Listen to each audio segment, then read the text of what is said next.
Importance of exercise, the importance of sports, ఈ రెండిటిని గ్రామ స్థాయిలో సచివాలయ స్థాయిలో ప్రమోట్ చేయడం అన్నది ఒక ప్రధానమైన కారణం ఒకటైతే, రెండవ కారణం ఏమిటి అని అంటే మన దగ్గర ఉన్న టాలెంట్, సచివాలయం అంటే గ్రామ స్థాయి నుంచి మన దగ్గర ఉన్న విలేజ్లో ఉన్న ఈ స్పోర్ట్స్ టాలెంట్ని మట్టిలో ఆనిముత్యాలు మట్టిలో మాణిక్యాలు అన్నట్టుగా వాళ్ళను మనం ఐడెంటిఫై చేయగలిగితే వాళ్ళను అటువంటి వాళ్ళు ఇంకా ఎక్కువ మంది ఆ మాణిక్యాలు గ్రామ స్థాయిలో పుడతారు. మన పిల్లలు దేశ స్థాయిలోనూ అంతర్జాతీయ స్థాయిలోనూ ఆ లెవెల్లో రిప్రజెంట్ చేసే పరిస్థితి అవకాశం అనేది రాగలుగుతుంది.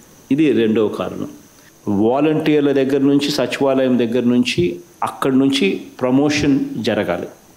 సో ఇవన్నీ కూడా దగ్గరుండి ప్రతి అడుగులోనూ కూడా ప్రాపర్ మానిటరింగ్తో ప్రాపర్ SOPs పెట్టుకొని ముందుకు తీసుకొని పోవాలని చెప్పి మిమ్మల్ని అందరినీ కూడా కోరుతా ఉన్నాం.